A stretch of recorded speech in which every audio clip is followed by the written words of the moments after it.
Hello दोस्तों, are के mix entertainment पर आपका स्वागत है। दोस्तों, समुद्र मंथन के दौरान भगवान धन्वंतरी जब अपने हाथों से अमृत कलश लेकर निकले थे, उस दिन कार्तिक मास के कृष्ण पक्ष की त्रयोदशी तिथि थी।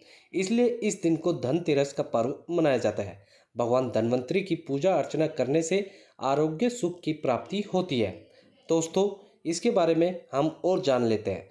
कार्तिक मास की कृष्ण पक्ष की त्रयोदशी तिथि को धनतेरस का पर्व मनाया जाता है। इस बार यह शुभ तिथि 29 अक्टूबर को है। शास्त्रों के अनुसार इस तिथि को समुद्र मंथन के समय भगवान धन्वंतरी अमृत कलश लेकर प्रकट हुए थे। इस वजह से इस तिथि को धनतेरस या धन त्रयोदशी तिथि के नाम से ही जाना जाता है। भगवान धन्वंतरी के अलावा इस दिन माता लक्ष्मी, धन के देवता कुबेर और मृत्यु के देवता यमराज की भी पूजा की जाती है। इस दिन दीपावली का पर्व शुरू हो जाता है और इस दिन सोना चांदी या नए बर्तन खरीदना बहुत शुभ माना जाता है। चलिए जानते हैं धनतेरस क्यों मनाया जाता है और इसकी कहानी क्या है। भारतीय संस्कृति में स्वास्थ्य को ही सबसे बड़ा धन माना गया है और इस दिन को राष्ट्रीय आयुर्वेद दिवस के रूप में भी मनाया जाता है। मान्यता है कि भगवान धन्वंतरी को भगवान विष्णु का अंश माना जाता है और इन्होंने ही संसार में चिकित्सा विज्ञान का प्रचार और प्रसार किया। इस दिन घर के द्वार पर तेरस दीपक जलाए जाने की प्रार्थना प्रथा है। धनतेरस दो शब्दों से मिलकर बना है, पहला धन और दूसरा तेरस, जिसका अर्थ होता है धन का 13 गुना।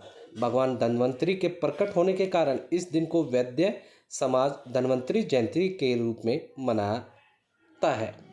शास्त्रों में वर्णित कथाओं के अनुसार समुद्र मंथन के दौरान भगवान धन्वंतरी हाथों में अमृत कलश लेकर प्रकट हुए थे। जिस तिथि को भगवान धन्वंतरी समुद्र से निकले वह कार्तिक मास की कृष्ण पक्ष की त्रयोदशी तिथि थी। भगवान धन्वंतरी समुद्र से कलश लेकर प्रकट हुए थे, इसलिए इस अवसर पर बर्तन खरीदने की परंपरा चली आ रही है।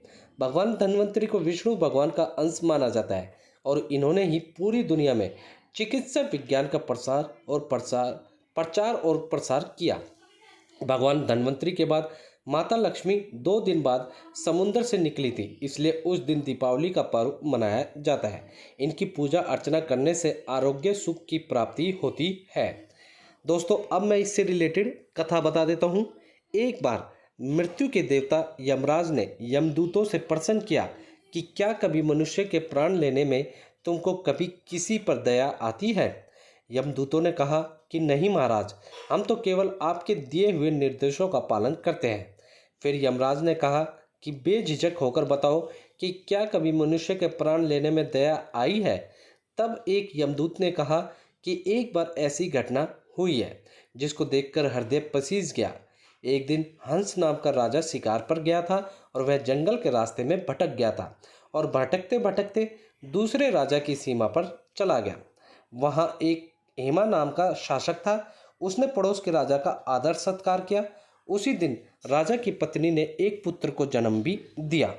ज्योतिषों ने यह नक्ष ग्रह नक्षत्र के आधार पर बताया कि इस बालक की विवाह के 4 बाद ही मृत्यु हो जाएगी। तब राजा ने आदेश दिया कि इस बालक को यमुना तट पर एक गुफा में ब्रह्मचारी के रूप में रखा जाए और स्त्रियों की परछाई भी वहां तक नहीं पहुंचनी चाहिए। लेकिन विधि के विधान को कुछ और ही मंजूर था। संयोगवश राजा हंस की पुत्री यमुना तट पर चली गई और वहां राजा के पुत्र को देखा। दोनों ने गंधर्व विवाह कर लिया। विवाह के 4 दिन बाद ही राजा के पुत्र की मृत्यु हो गई। तब यमदूत ने कहा कि उस नव विवाहिता का करुण विलाप सुनकर हृदय पसीज गया था। सारी बातें सुनकर यमराज ने कहा कि क्या करें, यह तो विधि का विधान है और मर्यादा में रहते हुए यह काम करना पड़ेगा। यमदूतों ने पूछा कि ऐसा कोई उपाय है जिससे अकाल मृत्यु से बचा जा सके। तब यमराज ने कहा कि धनतेरस के दिन विधि विधान से के साथ पूजा अर्चना और दीपदान करने से अकाल मृत्यु नहीं होती। इसी घटना की वजह से धनतेरस के दिन भगवान धन्वंतरी और माता लक्ष्मी की पूजा की जाती है और दीपदान किया जाता है। बाकी दोस्तों, उम्मीद करता हूँ इस वीडियो में मैंने आपको धनतेरस से जुड़ी सारी छोटी बड़ी जानकारी अच्छे से दे दी होगी। जानकारी अच्छी लगी तो वीडियो को लाइक करें, मैक्सिमम से मैक्सिमम हर जगह इसे शेयर करें। कमेंट सेशन में हैप्पी धनतेरस, धनतेरस की हार्दिक शुभकामनाएं या जो कुछ भी कहना चाहते हैं लिखना ना भूलें। और दोस्तों, इसी के साथ ऐसी ही वीडियोस देखने के लिए आप लोग मेरे चैनल या पेज RK मिक्स एंटरटेनमेंट को सब्सक्राइब या फॉलो करना ना भूलें। धन्यवाद दोस्तों। जय हिंद।